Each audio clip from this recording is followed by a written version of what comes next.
Hi friends, ಎಲ್ಲರಿಗೂ ನಮಸ್ಕಾರ. Supreme ಕೋರ್ಟ್ನಲ್ಲಿ ಖಾಲಿರುವ ಹುದ್ದೆಗಳ ನೇಮಕಾತಿಗಾಗಿ ಅಧಿಸೂಚನೆ ಹೊರಡಿಸಿರುವಂಥದ್ದು. ಈ ಅಧಿಸೂಚನೆಯ ಸಂಪೂರ್ಣ ಮಾಹಿತಿ ಈ ವಿಡಿಯೋದೊಳಗಿರುತ್ತೆ, ಹಾಗಾಗಿ ವಿಡಿಯೋ ಸ್ಕಿಪ್ ಮಾಡಲಾರ್ದಂಗೆ ಕೊನೆ ತನಕ ನೋಡ್ರಿ. ಹುದ್ದೆಗಳ ವಿವರದ ಬಗ್ಗೆ ನೋಡೋದಾದ್ರೆ ಕೋರ್ಟ್ ಮಾಸ್ಟರ್ ಅಥವಾ ಶಾರ್ಟ್ ಹ್ಯಾಂಡ್, ಆಮೇಲೆ ಸೀನಿಯರ್ ಪರ್ಸನಲ್ ಅಸಿಸ್ಟೆಂಟ್, ಆಮೇಲೆ ಪರ್ಸನಲ್ ಅಸಿಸ್ಟೆಂಟ್ ಅಂತ ಹೇಳಿ 3 ವಿಧದ ಹುದ್ದೆಗಳ ಖಾಲಿ ಇರುವಂಥದ್ದು. ಕೋರ್ಟ್ ಮಾಸ್ಟರ್ ಅಥವಾ ಶಾರ್ಟ್ ಹ್ಯಾಂಡ್ 33 ಹುದ್ದೆಗಳು ಖಾಲಿ ಇರುವಂಥದ್ದು. ಈ ಹುದ್ದೆಗೆ ಪ್ರತಿ ತಿಂಗಳಿಗೆ 67,700 ರೂಪಾಯಿ ಪೇಮೆಂಟ್ ಇರ್ತದೆ. ನೆಕ್ಸ್ಟ್ ಸೀನಿಯರ್ ಪರ್ಸನಲ್ ಅಸಿಸ್ಟೆಂಟ್ ಅಂತ ಹೇಳಿ 33 ಹುದ್ದೆಗಳು ಖಾಲಿ ಇರುವಂಥದ್ದು. ಈ ಹುದ್ದೆಗಳಿಗೆ 47,600 ರೂಪಾಯಿ ಪ್ರತಿ ತಿಂಗಳಿಗೆ ಬೇಸಿಕ್ ಪೇಮೆಂಟ್ ಆಗಿರ್ತದೆ. ನೆಕ್ಸ್ಟ್ ಪರ್ಸನಲ್ ಅಸಿಸ್ಟೆಂಟ್ ಅಂತ ಹೇಳಿ 43 ಹುದ್ದೆಗಳು ಖಾಲಿ ಇರುವಂಥದ್ದು. ಈ ಹುದ್ದೆಗೆ ಪ್ರತಿ ತಿಂಗಳಿಗೆ 44,900 ರೂಪಾಯಿ ಪೇಮೆಂಟ್ ಇರ್ತದೆ ಸ್ನೇಹಿತರೆ. ಒಟ್ಟಾರೆಯಾಗಿ ಈ ಸುಪ್ರೀಂ ಕೋರ್ಟ್ ನಲ್ಲಿ 107 ಹುದ್ದೆಗಳ ಖಾಲಿ ಇರುವಂತದ್ದು. ನೆಕ್ಸ್ಟ್ ಎಜುಕೇಶನ್ ಕ್ವಾಲಿಫಿಕೇಶನ್ ಬಗ್ಗೆ ನೋಡೋದಾದ್ರೆ ಮೊದಲನೇದಾಗಿ ಕೋರ್ಟ್ ಮಾಸ್ಟರ್ ಅಥವಾ ಶಾರ್ಟ್ ಹ್ಯಾಂಡ್ ಹುದ್ದೆಗಳ ಸ್ನೇಹಿತರೆ, ಈ ಹುದ್ದೆಗಳಿಗೆ ಅರ್ಜಿ ಸಲ್ಲಿಸಬೇಕಾಗಿತ್ತು ಅಂದ್ರೆ LLB ಪಾಸ್ ಮಾಡಿರ್ಬೇಕ್ರಿ. ಡಿಗ್ರಿ ಇನ್ ಲಾ ಅಂತಂದ್ರೆ LLB ಪಾಸ್ ಮಾಡಿರ್ಬೇಕು. ಎರಡನೇದೇನಪ್ಪ ಅಂದ್ರೆ ಪ್ರತಿ ನಿಮಿಷಕ್ಕೆ 120 ವರ್ಡ್ಗಳ ಸ್ಪೀಡಿನಲ್ಲಿ ಶಾರ್ಟ್ ಹ್ಯಾಂಡ್ ಅನ್ನ ಮಾಡುವಂತ ಕೆಪಾಸಿಟಿಯನ್ನ ಹೊಂದಿರಬೇಕು ಸ್ನೇಹಿತರೆ. ಇಂಗ್ಲಿಷ್ ನಲ್ಲಿ ಶಾರ್ಟ್ ಹ್ಯಾಂಡ್ ಮಾಡೋದಿರ್ತದೆ ಸ್ನೇಹಿತರೆ. ನೆಕ್ಸ್ಟ್ ಮೂರನೇದು ಕಂಪ್ಯೂಟರ್ ನಾಲೆಜ್ ಇರ್ಬೇಕು. ಅದೇ ರೀತಿ ಪ್ರತಿ ನಿಮಿಷಕ್ಕೆ 40 ವರ್ಡ್ ಪರ್ ಮಿನಿಟ್ ಸ್ಪೀಡಿನಲ್ಲಿ ಟೈಪಿಂಗ್ ಮಾಡುವಂತ ಸಾಮರ್ಥ್ಯವನ್ನ ಹೊಂದಿರಬೇಕು. ನೆಕ್ಸ್ಟ್ ನಾಲ್ಕನೇದು 5 ವರ್ಷದ ಎಕ್ಸ್ಪೀರಿಯನ್ಸ್ ಅನ್ನ ಹೊಂದಿರಬೇಕ್ರಿ. ಗೌರ್ಮೆಂಟ್ ಆಗಿರ್ಬೋದು ಅಥವಾ ಪಬ್ಲಿಕ್ ಸೆಕ್ಟರ್ ಅಂಡರ್ಟೇಕಿಂಗ್ ಆಗಿರ್ಬೋದು, ಇವುಗಳಲ್ಲಿ ಪ್ರೈವೇಟ್ ಸೆಕ್ರೆಟರಿ ಆಗಿ ಅಥವಾ ಸೀನಿಯರ್ PA ಆಗಿ, ಸೀನಿಯರ್ ಸ್ಟೆನೋಗ್ರಾಫರ್ ಆಗಿ, ಇವುಗಳಲ್ಲಿ ಯಾವ್ದಾದ್ರು ಒಂದು ಏರಿಯಾದೊಳಗ 5 ವರ್ಷದ ಎಕ್ಸ್ಪೀರಿಯನ್ಸ್ ಅನ್ನ ಹೊಂದಿರಬೇಕು ಸ್ನೇಹಿತರೆ. ಇದಿಷ್ಟು ಕ್ವಾಲಿಫಿಕೇಶನ್ ನೀವು ಹೊಂದಿದ್ರಿ ಅಂತಂದ್ರೆ ಈ ಕೋರ್ಟ್ ಮಾಸ್ಟರ್ ಅಥವಾ ಶಾರ್ಟ್ ಹ್ಯಾಂಡ್ ಹುದ್ದೆಗಳಿಗೆ ಅರ್ಜಿಯನ್ನ ಸಲ್ಲಿಸಬಹುದು. ನೆಕ್ಸ್ಟ್ ಸೀನಿಯರ್ ಪರ್ಸನಲ್ ಅಸಿಸ್ಟೆಂಟ್, ಈ ಹುದ್ದೆಗಳಿಗೆ ಅರ್ಜಿ ಸಲ್ಲಿಸಬೇಕಾಗಿತ್ತು ಅಂದ್ರೆ ಯಾವ್ದಾದ್ರು ಒಂದು ಡಿಗ್ರಿ ಪಾಸ್ ಮಾಡಿರ್ಬೇಕು. ಆಮೇಲೆ 110 ವರ್ಡ್ ಪರ್ ಮಿನಿಟ್ ನ ಸ್ಪೀಡಿನಲ್ಲಿ ಶಾರ್ಟ್ ಹ್ಯಾಂಡ್ ಅನ್ನ ಮಾಡುವಂತಿರ್ಬೇಕು. ಇಂಗ್ಲಿಷ್ ನಲ್ಲಿ ಶಾರ್ಟ್ ಹ್ಯಾಂಡ್ ಮಾಡೋದಿರ್ತದ ಸ್ನೇಹಿತರೆ. ಆಗ್ಲೇ ಹೇಳ್ದಂಗ ಕಂಪ್ಯೂಟರ್ ನಾಲೆಜ್ ಅನ್ನು ಕೂಡ ಹೊಂದಿರಬೇಕು. ಆಮೇಲೆ 40 ವರ್ಡ್ ಪರ್ ಮಿನಿಟ್ ನ ಸ್ಪೀಡಿನಲ್ಲಿ ಟೈಪಿಂಗ್ ಮಾಡುವಂತ ಸಾಮರ್ಥ್ಯವನ್ನ ನೀವು ಹೊಂದಿದ್ರಿ ಅಂತಂದ್ರ ಈ ಸೀನಿಯರ್ ಪರ್ಸನಲ್ ಅಸಿಸ್ಟೆಂಟ್ ಹುದ್ದೆಗಳಿಗೆ ಅರ್ಜಿಯನ್ನ ಸಲ್ಲಿಸಬಹುದು. ನೆಕ್ಸ್ಟ್ ಪರ್ಸನಲ್ ಅಸಿಸ್ಟೆಂಟ್, ಈ ಹುದ್ದೆಗಳಿಗೆ ಅರ್ಜಿ ಸಲ್ಲಿಸಬೇಕಾಗಿತ್ತು ಅಂದ್ರೆ ಯಾವ್ದಾದ್ರು ಒಂದು ಡಿಗ್ರಿ ಪಾಸ್ ಮಾಡಿರ್ಬೇಕು. 100 ವರ್ಡ್ ಪರ್ ಮಿನಿಟಿನ ಸ್ಪೀಡಿನಲ್ಲಿ ಶಾರ್ಟ್ ಹ್ಯಾಂಡ್ ಅನ್ನ ಮಾಡುವಂತಿರ್ಬೇಕು. ಆಗ್ಲೇ ಹೇಳ್ದಂಗ ಇಂಗ್ಲಿಷ್ ನಲ್ಲಿ ಶಾರ್ಟ್ ಹ್ಯಾಂಡ್ ಮಾಡುವುದಿರ್ತದ. ಅದೇ ರೀತಿ ಮೂರನೇದು 40 ವರ್ಡ್ ಪರ್ ಮಿನಿಟ್ ಸ್ಪೀಡಿನಲ್ಲಿ ಟೈಪಿಂಗ್ ಮಾಡುವಂತ ಸಾಮರ್ಥ್ಯವನ್ನ ನೀವು ಹೊಂದಿದ್ರಿ ಅಂತಂದ್ರ ಈ ಪರ್ಸನಲ್ ಅಸಿಸ್ಟೆಂಟ್ ಹುದ್ದೆಗಳಿಗೆ ಅರ್ಜಿಯನ್ನ ಸಲ್ಲಿಸಬಹುದು ಸ್ನೇಹಿತರೆ. ಇದಿಷ್ಟು ಎಜುಕೇಶನ್ ಕ್ವಾಲಿಫಿಕೇಶನ್ ಗೆ ಸಂಬಂಧಿಸಿದಂತ ಮಾಹಿತಿಯಾಗಿತ್ತು. ನೆಕ್ಸ್ಟ್ ಏಜ್ ಕ್ರಿಟೇರಿಯಾ ಬಗ್ಗೆ ನೋಡೋದಾದ್ರೆ ಕೋರ್ಟ್ ಮಾಸ್ಟರ್ ಅಥವಾ ಶಾರ್ಟ್ ಹ್ಯಾಂಡ್ ಹುದ್ದೆಗಳಿಗೆ ಅರ್ಜಿ ಸಲ್ಲಿಸಬೇಕಾಗಿತ್ತು ಅಂದ್ರೆ ಕನಿಷ್ಠ 30 ವರ್ಷ ವಯಸ್ಸಾಗಿರ್ಬೇಕು, ಗರಿಷ್ಠ 45 ವರ್ಷ ಮೀರಿರಬಾರದು. ನೆಕ್ಸ್ಟ್ ಇನ್ನು ಸೀನಿಯರ್ ಪರ್ಸನಲ್ ಅಸಿಸ್ಟೆಂಟ್ ಆಮೇಲೆ ಪರ್ಸನಲ್ ಅಸಿಸ್ಟೆಂಟ್ ಹುದ್ದೆಗಳಿಗೆ ಅರ್ಜಿ ಸಲ್ಲಿಸಬೇಕಾಗಿತ್ತು ಅಂದ್ರೆ ಕನಿಷ್ಠ 18 ವರ್ಷ ವಯಸ್ಸಾಗಿರ್ಬೇಕು, ಗರಿಷ್ಠ 30 ವರ್ಷ ಮೀರಿರಬಾರದು ಸ್ನೇಹಿತರೆ.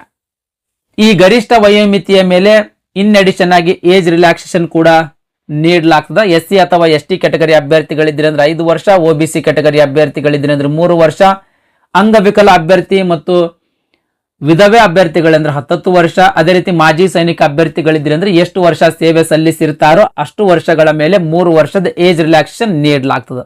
ಈ ರೀತಿ ಗರಿಷ್ಠ ವಯೋಮಿತಿಯ ಮೇಲೆ ಇನ್ ಅಡಿಷನ್ ಆಗಿ ಏಜ್ ರಿಲ್ಯಾಕ್ಸೇಷನ್ ಕೂಡ ನೀಡಲಾಗ್ತದೆ ಸ್ನೇಹಿತರೆ.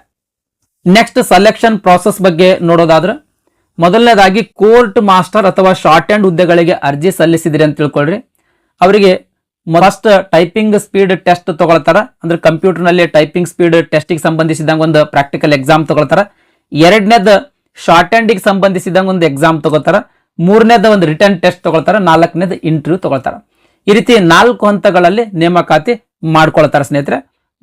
ಮೊದಲನೇದಾಗಿ ಟೈಪಿಂಗ್ ಸ್ಪೀಡ್ ಟೆಸ್ಟ್ ಬಗ್ಗೆ ನೋಡೋದಾದ್ರೆ 10 ಮಾರ್ಕ್ಸ್ ಇಂದ ಒಂದು ಪ್ರಾಕ್ಟಿಕಲ್ ಎಕ್ಸಾಮ್ ಇರ್ತದ. ಮಿನಿಮಮ್ ನೀವು 5 ಮಾರ್ಕ್ಸ್ ತಗೊಂಡಿರಿ ಅಂತಂದ್ರೆ ಈ ಎಕ್ಸಾಮ್ ಪಾಸ್ ಆದಂಗ 10 ನಿಮಿಷ ಸಮಯಾವಕಾಶ ಇರ್ತದ. ಪ್ರತಿ ನಿಮಿಷಕ್ಕೆ 40 ವರ್ಡ್ ಸ್ಪೀಡಿನಲ್ಲಿ ಟೈಪಿಂಗ್ ಅನ್ನ ಮಾಡಿ ತೋರಿಸ್ಬೇಕು ಸ್ನೇಹಿತರೆ. ಓಕೆ ರೀ, 10 ಮಾರ್ಕ್ಸ್ನಾಗ 5 ಮಾರ್ಕ್ಸ್ ನೀವು ತಗೊಂಡ್ರೆ ಪಾಸ್ ಆದಂಗ. ನೀವು ಟೈಪ್ ಮಾಡುವಂತ ಸಂದರ್ಭದಲ್ಲಿ ಎರರ್ ಆದ್ರೂ ಕೂಡ 2% ತನಕ ಎರರ್ ಅಲೌಡ್ ಮಾಡ್ತಾರೆ ಸ್ನೇಹಿತರೆ. ಇದಕ್ಕಿಂತ ಹೆಚ್ಚಿಗೆ ಎರರ್ ಆದವು ಅಂತಂದ್ರೆ ಈ ಟೆಸ್ಟ್ ನಲ್ಲಿ ನೀವು ಫೇಲ್ ಆದಂಗೆ ಸ್ನೇಹಿತರೆ. ನೆಕ್ಸ್ಟ್ ಶಾರ್ಟ್ ಹ್ಯಾಂಡ್ ಸಂಬಂಧಪಟ್ಟಂಗೆ ಇಲ್ಲಿ ನೋಡ್ರಿ, ಶಾರ್ಟ್ ಹ್ಯಾಂಡ್ ಏನದಲ್ಲ 120 ವರ್ಡ್ ಪರ್ ಮಿನಿಟ್ ನ ಸ್ಪೀಡಿನಲ್ಲಿ ಶಾರ್ಟ್ ಹ್ಯಾಂಡ್ ಅನ್ನ ಮಾಡ್ಬೇಕು. ಒಬ್ಬರು ಮೌಖಿಕವಾಗಿ ಹೇಳ್ತಾ ಹೋಗ್ತಾರೆ 45 ನಿಮಿಷ ಅದನ್ನ ನೀವು ಶಾರ್ಟ್ ಹ್ಯಾಂಡ್ ನಲ್ಲಿ ಬರ್ಕೊಳ್ಬೇಕು. ಒಂದು ನೋಟ್ಬುಕ್ ನಲ್ಲಿ ಶಾರ್ಟ್ ಹ್ಯಾಂಡ್ ನಲ್ಲಿ ಬರ್ಕೊಳ್ಬೇಕು. ಬರ್ಕೊಂಡಿರ್ತಕ್ಕಂಥದ್ದನ್ನ 7 ನಿಮಿಷದೊಳಗೆ ಕಂಪ್ಯೂಟರ್ ನಲ್ಲಿ ಟೈಪ್ ಮಾಡಿ ಕೊಡ್ಬೇಕು ಸ್ನೇಹಿತರೆ. ಓಕೆ ರೀ, ಇದು 100 ಮಾರ್ಕ್ಸ್ ಇಂದ ಒಂದು ಪ್ರಾಕ್ಟಿಕಲ್ ಎಕ್ಸಾಮ್. ಮಿನಿಮಮ್ 50 ಮಾರ್ಕ್ಸ್ ನೀವು ತಗೊಂಡಿರಿ ಅಂತಂದ್ರೆ ಈ ಎಕ್ಸಾಮ್ ಪಾಸ್ ಆದಂಗೆ ಸ್ನೇಹಿತರೆ. ಇಲ್ಲಿ ಮಿಸ್ಟೇಕ್ ಸಂಬಂಧಪಟ್ಟಂಗೆ ಇಲ್ಲಿ ಗ್ರೇಡ್ ಕೊಟ್ಟರ ಸ್ನೇಹಿತರೆ. ಈ ಗ್ರೇಡ್ ಅನ್ನ ದಯಮಾಡಿ ವಿಡಿಯೋ ಪಾಸ್ ಮಾಡಿ ನೋಡ್ಕೊಡ್ರಿ. ನೆಕ್ಸ್ಟ್ ಈ ಎಕ್ಸಾಮ್ ಆದ್ಮೇಲೆ ಒಂದು ರಿಟರ್ನ್ ಟೆಸ್ಟ್ ಇರ್ತದೆ ಸ್ನೇಹಿತರೆ. 100 ಮಾರ್ಕ್ಸ್ ಇಂದ ರಿಟರ್ನ್ ಟೆಸ್ಟ್ ಇರ್ತದ. ಅಬ್ಜೆಕ್ಟಿವ್ ಟೈಪ್ ಕ್ವಶನ್ಸ್ ಇರ್ತಾವ. ಅಂದ್ರೆ ಒಂದು ಕ್ವಶನ್ ಗೆ 4 ಆಪ್ಷನ್ ಗಳು ಇರ್ತಾವ. ಅದರಲ್ಲಿ ಸರಿಯಾದ ಒಂದು ಉತ್ತರ ಟಿಕ್ ಮಾಡೋದಿರ್ತದೆ ಸ್ನೇಹಿತರೆ. 1 ತಾಸು 45 ನಿಮಿಷ ಸಮಯಾವಕಾಶ ಇರ್ತದೆ. 1 hour 45 minutes ಸಮಯಾವಕಾಶ ಇರ್ತದ.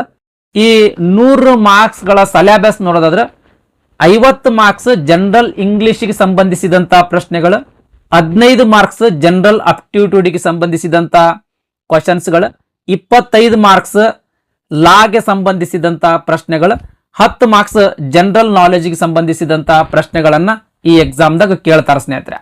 ಇದು ಕೂಡ ಆಗ್ಲೇ ಹೇಳ್ದಂಗೆ 100 ಮಾರ್ಕ್ಸ್ ಇಂದ ಎಕ್ಸಾಮ್. ಮಿನಿಮಮ್ 50 ಮಾರ್ಕ್ಸ್ ನೀವು ತಗೊಂಡಿರಿ ಅಂತಂದ್ರೆ ಪಾಸ್ ಆದಂಗೆ ಸ್ನೇಹಿತರೆ. ನೆಕ್ಸ್ಟ್ ಇದಾದ್ಮೇಲೆ ಅಬ್ಜೆಕ್ಟಿವ್ ಟೈಪ್ ಕಂಪ್ಯೂಟರ್ ನಾಲೆಜ್ಗೆ ಸಂಬಂಧಿಸಿದಂಗೆ ಒಂದು ಟೆಸ್ಟ್ ಇರ್ತದ. 10 ಮಾರ್ಕ್ಸ್ ಇಂದ ಇದು ಒಂದು ಟೆಸ್ಟ್ ಸ್ನೇಹಿತರೆ. ಈ ಎಕ್ಸಾಮ್ದೊಳಗೆ ಮಿನಿಮಮ್ 5 ಮಾರ್ಕ್ಸ್ ತಗೊಂಡಿರಿ ಅಂತಂದ್ರೆ ನೀವು ಪಾಸ್ ಆದಂಗೆ ಸ್ನೇಹಿತರೆ. ನೆಕ್ಸ್ಟ್ ಇದಾದ್ಮೇಲೆ ಇಂಟರ್ವ್ಯೂ ಇರ್ತದ. 30 ಮಾರ್ಕ್ಸ್ ಇಂದ ಇಂಟರ್ವ್ಯೂ ಇರ್ತದ. ಮಿನಿಮಮ್ 15 ಮಾರ್ಕ್ಸ್ ತಗೊಂಡಿರಿ ಅಂತಂದ್ರೆ ಈ ಇಂಟರ್ವ್ಯೂ ಪಾಸ್ ಆದಂಗೆ ಸ್ನೇಹಿತರೆ. ನೆಕ್ಸ್ಟ್ ಸೀನಿಯರ್ ಪರ್ಸನಲ್ ಅಸಿಸ್ಟೆಂಟ್ ಕೂಡ ಸೇಮ್ ಇರ್ತದ ಸ್ನೇಹಿತರೆ. ಇದಕ್ಕೂ ಕೂಡ typing test, short hand, return test, interview same ಏನಪ್ಪಾ ಅಂದ್ರೆ ಪ್ಯಾಟರ್ನ್ ಇರ್ತದೆ ಸ್ನೇಹಿತರೆ. ದಯಮಾಡಿ ವಿಡಿಯೋ ಪಾಸ್ ಮಾಡಿ ನೋಡ್ರಿ, ಅಥವಾ ನೋಟಿಫಿಕೇಶನ್ ಲಿಂಕ್ ಈ ವಿಡಿಯೋದ ಡಿಸ್ಕ್ರಿಪ್ಷನ್ ದಾಗ ಕೊಟ್ಟಿರ್ತೀನಿ. ಆ ಲಿಂಕ್ ಮೇಲೆ ಕ್ಲಿಕ್ ಮಾಡೋದ್ರ ಮೂಲಕ ಸೆಲೆಕ್ಷನ್ ಪ್ರೋಸೆಸ್ ಅನ್ನ ಮತ್ತೊಮ್ಮೆ ಕಂಪ್ಲೀಟ್ ಆಗಿ ಓದಿ ತದನಂತರ ಅರ್ಜಿಯನ್ನ ಸಲ್ಲಿಸ್ರಿ. ಪರ್ಸನಲ್ ಅಸಿಸ್ಟೆಂಟ್ ಸೆಲೆಕ್ಷನ್ ಪ್ರೋಸೆಸ್ ಕೂಡ ಸೇಮ್ ಇರ್ತದೆ ಸ್ನೇಹಿತರೆ. ಇವು ಕೂಡ 4 ಹಂತಗಳಲ್ಲಿ ಎಕ್ಸಾಮ್ ತಗೊಳ್ತಾರೆ ಸ್ನೇಹಿತರೆ. ಫಸ್ಟ್ ಟೈಪಿಂಗ್ ಸ್ಪೀಡ್ ಟೆಸ್ಟ್ ತಗೊಳ್ತಾರೆ. ಎಲ್ಲಾ ಹುದ್ದೆಗಳಿಗೆ ಫಸ್ಟ್ ಟೈಪಿಂಗ್ ಸ್ಪೀಡ್ ಟೆಸ್ಟ್ ತಗೊಳ್ತಾರ. ಈ ಟೈಪಿಂಗ್ ಸ್ಪೀಡ್ ಟೆಸ್ಟ್ ನಲ್ಲಿ ಪಾಸ್ ಆದಂತ ಅಭ್ಯರ್ಥಿಗಳನ್ನ ಸ್ಟೆನೋಗ್ರಾಫಿ ಎಕ್ಸಾಮ್ ಅಂದ್ರೆ ಶಾರ್ಟ್ ಹ್ಯಾಂಡ್ ಎಕ್ಸಾಮ್, ಆಮೇಲೆ ಆಬ್ಜೆಕ್ಟಿವ್ ಟೈಪ್ ರಿಟರ್ನ್ ಟೆಸ್ಟ್ ಗೆ, ಕಂಪ್ಯೂಟರ್ ನಾಲೆಜ್ ಟೆಸ್ಟ್ ಗೆ ಆಯ್ಕೆ ಮಾಡ್ತಾರೆ, ಸೆಲೆಕ್ಟ್ ಮಾಡ್ತಾರೆ. ಈ ಎಲ್ಲಾ ಎಕ್ಸಾಮ್ ಗಳಲ್ಲಿ ಕ್ವಾಲಿಫೈ ಆಗಿರ್ತಕ್ಕಂಥ ಕ್ಯಾಂಡಿಡೇಟ್ಸ್ ಗಳಿಗೆ ಇಂಟರ್ವ್ಯೂಗೆ ಆಯ್ಕೆ ಮಾಡ್ತಾರೆ ಸ್ನೇಹಿತರೆ. ಈ ಇಂಟರ್ವ್ಯೂ ನಲ್ಲಿ ಅತಿ ಹೆಚ್ಚು ಅಂಕ ಗಳಿಸಿರ್ತಕ್ಕಂಥ ಅಭ್ಯರ್ಥಿಗಳನ್ನ ನೇಮಕಾತಿ ಮಾಡ್ಕೊಳ್ತಾರೆ ಸ್ನೇಹಿತರೆ. ನೆಕ್ಸ್ಟ್ ಎಕ್ಸಾಮಿನೇಷನ್ ಸೆಂಟರ್ ಬಗ್ಗೆ ನೋಡೋದಾದ್ರೆ ಕರ್ನಾಟಕದಲ್ಲಿ ಕೇವಲ ಬೆಂಗಳೂರಿನಲ್ಲಿ ಮಾತ್ರ ಎಕ್ಸಾಮಿನೇಷನ್ ಸೆಂಟರ್ ಇರುವಂತದ್ದು. ನೆಕ್ಸ್ಟ್ ಅಪ್ಲಿಕೇಶನ್ ಫೀ ಬಗ್ಗೆ ನೋಡೋದಾದ್ರೆ ಜನರಲ್ ಮತ್ತು OBC ಕೆಟಗರಿ ಅಭ್ಯರ್ಥಿಗಳಿಗೆ 1000 ರೂಪಾಯಿ ಅರ್ಜಿ ಶುಲ್ಕ ಇರ್ತದ. SC ST ಮಾಜಿ ಸೈನಿಕ ಅಭ್ಯರ್ಥಿ ಮತ್ತು ಅಂಗವಿಕಲ ಅಭ್ಯರ್ಥಿಗಳಿಗೆ 250 ರೂಪಾಯಿ ಅರ್ಜಿ ಶುಲ್ಕ ಇರ್ತದ. ಈ ಹುದ್ದೆಗಳಿಗೆ ಆನ್ಲೈನ್ ಮುಖಾಂತರ ಅರ್ಜಿ ಸಲ್ಲಿಸಬೇಕ್ರಿ. ಅರ್ಜಿ ಸಲ್ಲಿಸ್ಲಕ್ ಪ್ರಾರಂಭ ದಿನಾಂಕ ಡಿಸೆಂಬರ್ 4, 2024. ಅರ್ಜಿ ಸಲ್ಲಿಸ್ಲಕ್ ಕೊನೆಯ ದಿನಾಂಕ ಡಿಸೆಂಬರ್ 25, 2024 ಆಗಿರ್ತದೆ. ಅಷ್ಟರೊಳಗ ನೀವು ಅರ್ಜಿಯನ್ನ ಸಲ್ಲಿಸಬೇಕು. ಈ ಅಪ್ಲಿಕೇಶನ್ ಲಿಂಕ್ ಈ ವಿಡಿಯೋದ ಡಿಸ್ಕ್ರಿಪ್ಷನ್ ದಾಗ ಕೊಟ್ಟಿರ್ತೀನಿ. ಆ ಲಿಂಕ್ ಮೇಲೆ ಕ್ಲಿಕ್ ಮಾಡೋದ್ರ ಮೂಲಕ ನೀವು ಅರ್ಜಿಯನ್ನ ಸಲ್ಲಿಸಬಹುದು. ಇದಿಷ್ಟು ಸುಪ್ರೀಂ ಕೋರ್ಟ್ ನಲ್ಲಿ ಖಾಲಿ ಇರ್ತಕ್ಕಂಥ ಹುದ್ದೆಗಳ ನೇಮಕಾತಿಗಾಗಿ ಹೊರಡಿಸಿರ್ತಕ್ಕಂಥ ಅಧಿಸೂಚನೆಯ ಮಾಹಿತಿಯಾಗಿತ್ತು. ಈ ವಿಡಿಯೋ ನಿಮ್ಗೆ ಇಷ್ಟ ಆಗಿತ್ತು ಅಂದ್ರೆ ದಯಮಾಡಿ ಲೈಕ್ ಬಟನ್ ಮೇಲೆ ಪ್ರೆಸ್ ಮಾಡ್ರಿ. ಅದೇ ರೀತಿ ನಿಮ್ಮ ಫ್ರೆಂಡ್ಸ್ರಿಗೂ ಕೂಡ ಶೇರ್ ಮಾಡ್ರಿ ಅಂತ ವಿನಂತಿಸಿಕೊಳ್ತಾ ಇವತ್ತಿನ ವಿಡಿಯೋವನ್ನ ಮುಗಿಸ್ತಾ ಇದ್ದೀನಿ. ಧನ್ಯವಾದಗಳು.